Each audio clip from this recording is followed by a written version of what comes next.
so many of us stuck at home and exercising outdoors nowadays, people are looking to lounge and sweat in style. I can't believe how much money I spent last year on leggings and joggers, looking for the right fit, material, and design that would really boost up my mood during lockdowns. That's what brought my attention to Sweaty Betty. It's a UK brand that just entered the Chinese market with an online store on Tmall Global. Today we have Lexie Morris, VP China at Sweaty Betty, and she's here to offer us insights into the fast-growing female sportswear market in China. We'll also be talking about Sweaty Betty's origins, developments, and future expansion plans.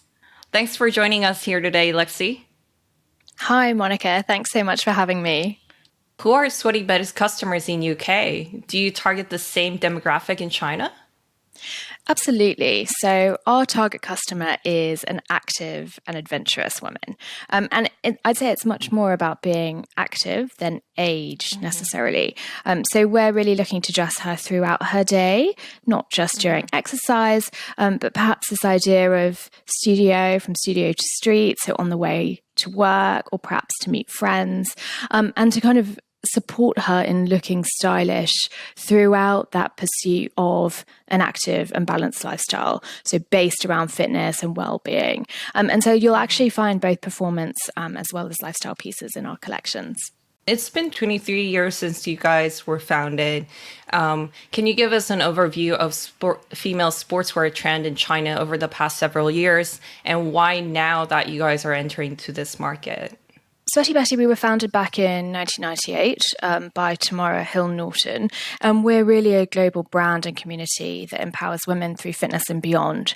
And as we look at China, and certainly for me, from a personal perspective of having lived here in China for more than 10 years now, actually, so across Beijing, Shanghai, and Nanjing as well. I've lived in all three cities, based here in Shanghai now. But for me, I've seen the rise of gyms and studios. Certainly, at least that's true in first and second tier cities here. And exercise and fitness becoming a part of a daily life routine. And that's a really big change as well. I mean, Chinese women really didn't grow up playing very much sport. Sport is not focused on or prized really within the education system. The focus is much more on academic attainment, really. So it is an enormous change to see that.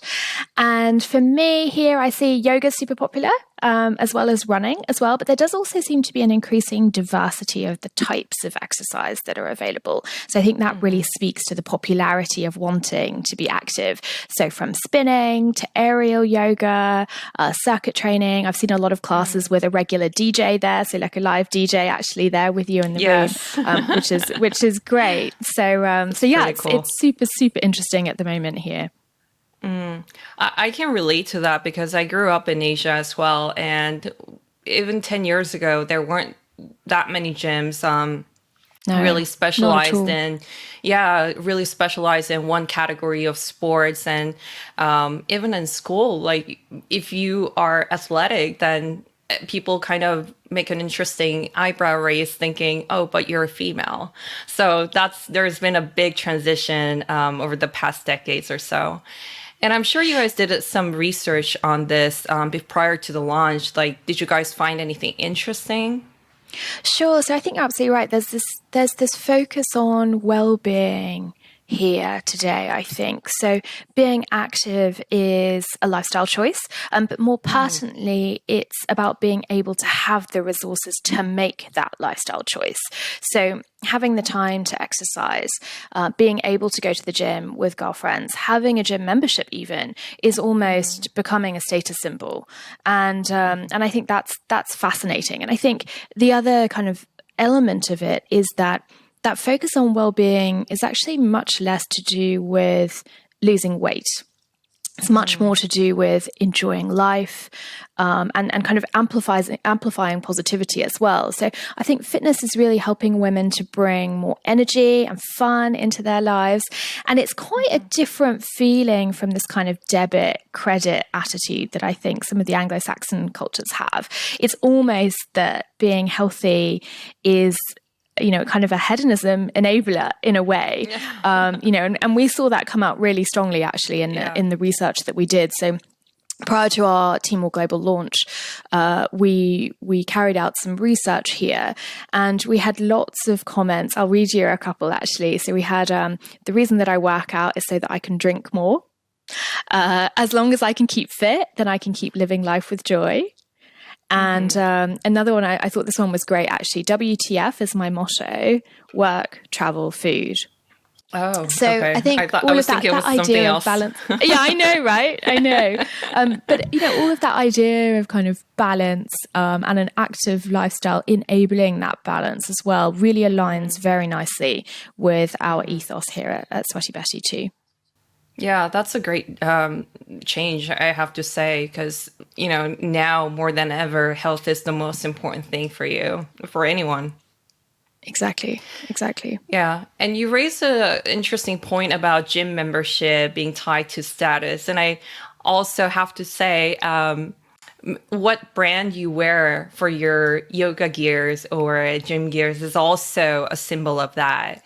And I see so many great female sportswear brands, but only a handful are noticeable enough to be recognized as international brands.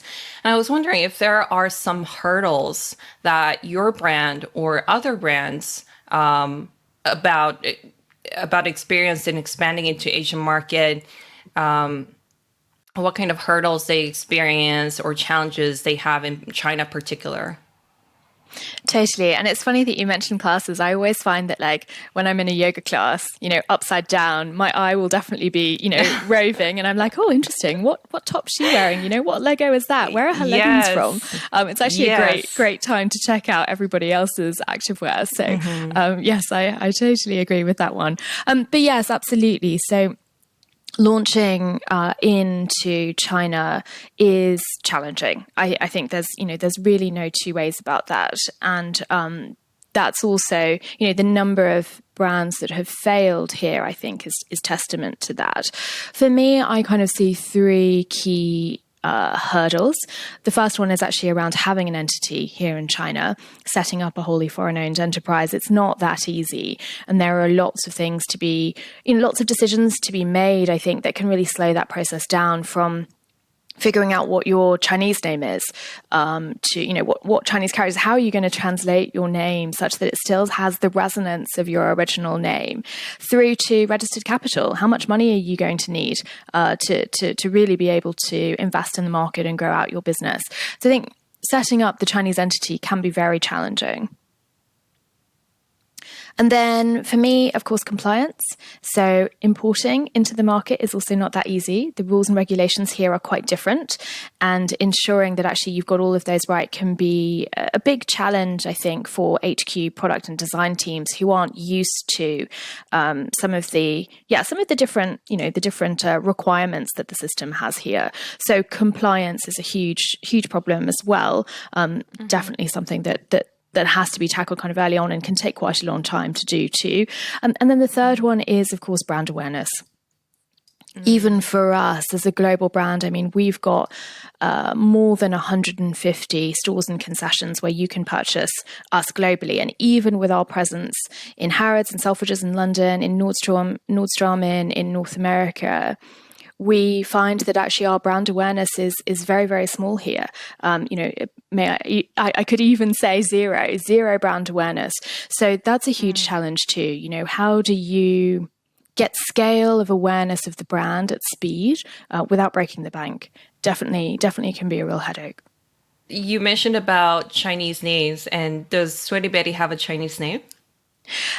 We do, although we're just in the process of registering it. So I won't tell you what it is yet, but watch this space. Okay. I am finding fascinating how these brands come up with their localized names, especially in China, because every character's got to have a meaning, right?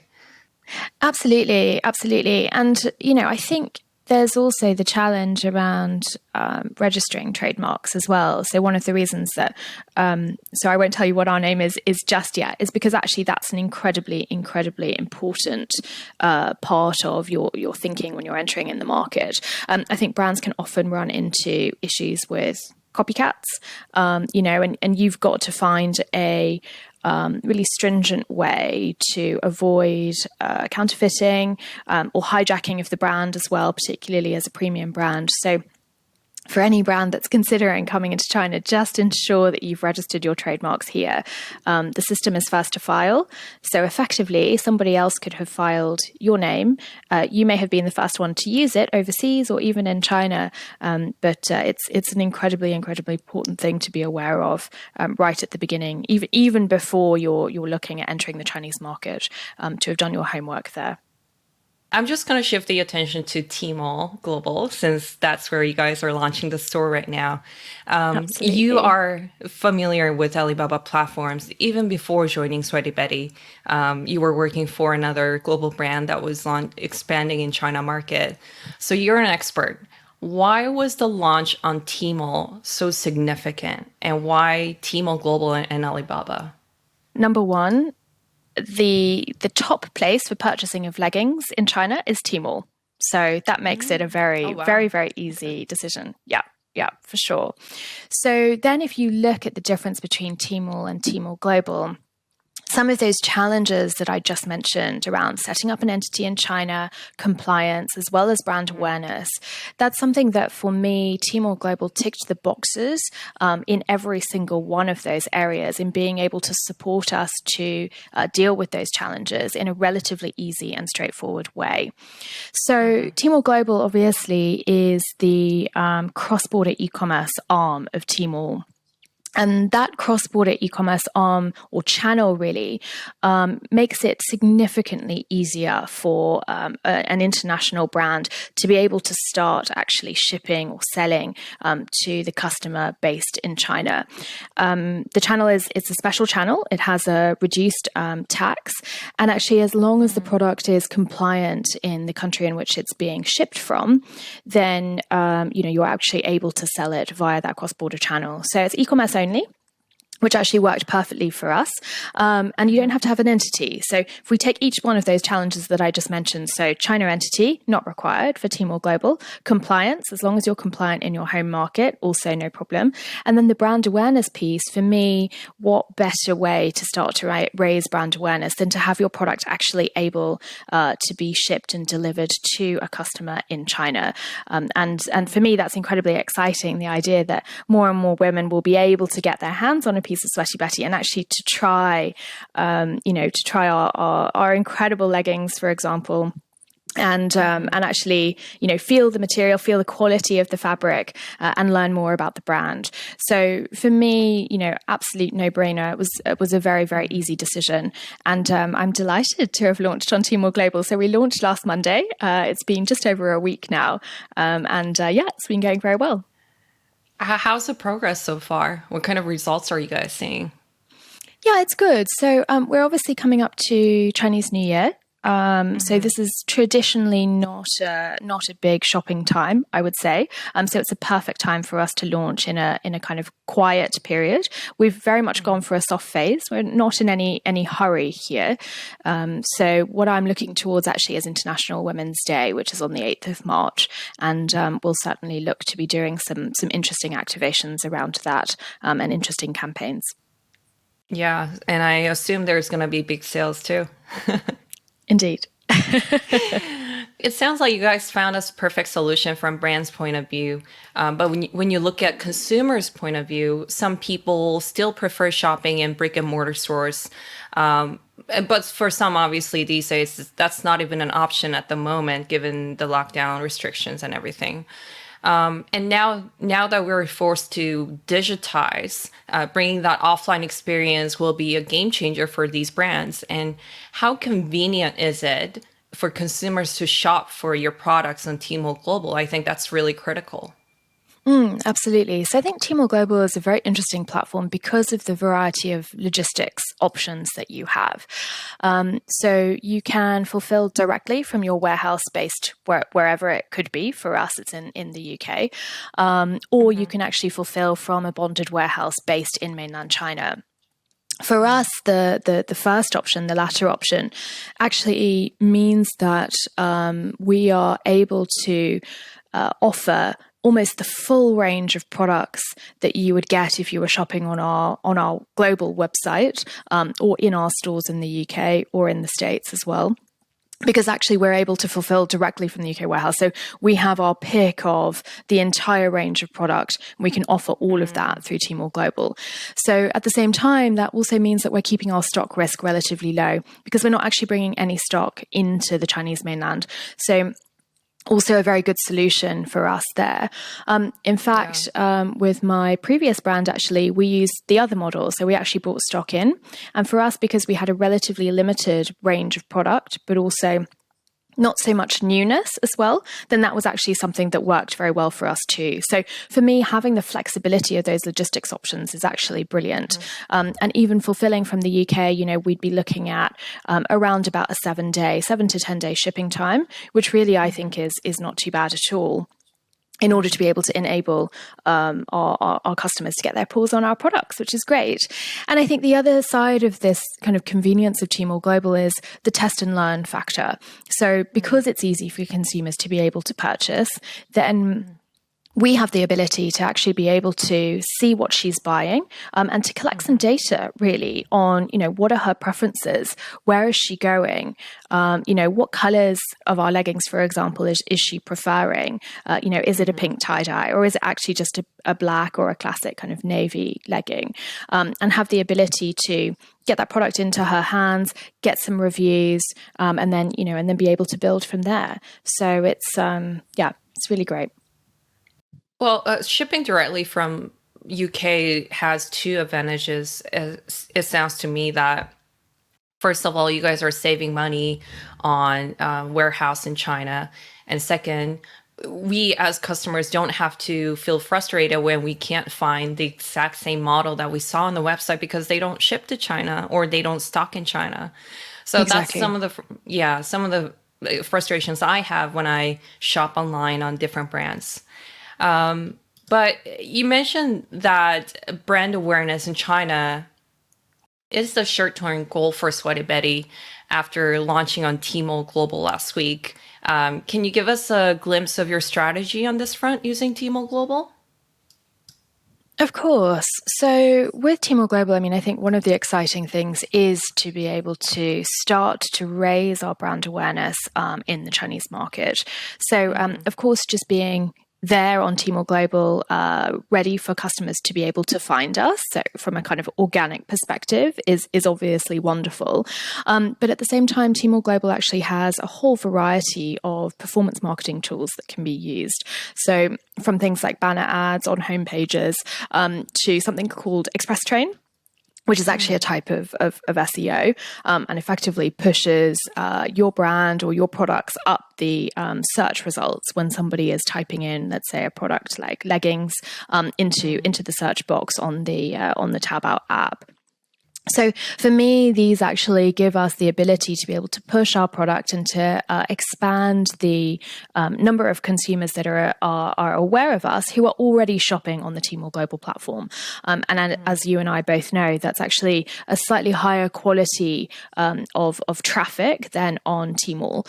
Generally, kind of they're already looking to purchase international brands, which is why they're on Tmall Global. They have slightly higher purchasing power. And so, for me, that's a wonderful target audience. So we're really always keen to be raising our brand's awareness amongst that kind of high quality traffic on the Tmall Global platform. Did you have to consider special designs or sizes or packaging for China market because local customers have different shapes and tastes in terms of their style? So one of the things as well for us here at Sweaty Betty is we're actually quite famous for the variety and the colour of the prints that we use on our leggings. So, we really want to have fun with the leggings and with the activewear that we're designing. And so I think that's one of the things at the moment that we're not really quite sure about on the market here. So how our Sweaty Betty customer here in China is going to feel about crazy kind of bold prints and colours. Certainly when you look at the market here, you see much more pastel colours, kind of lilacs, soft pinks, soft greys, soft purples. That's kind of more of the color palette, I would say, here at the moment. So one of the great things that I'm really looking forward to seeing is we have the entire variety of all of our, crazy and wonderful prints on Tmall Global. And what I'm very interested to see is, where does our customer shop? Where does she go? Where does that traffic go? Is she landing on the pink tie-dye or the green tie-dye that we have for this quarter in our collection? Or is actually she going, for the black and the navy and the lilac? So I think at the moment that's really a kind of testing process, and something that I want to collect a little bit more data on. And Tmall Global is able to allow me to do that.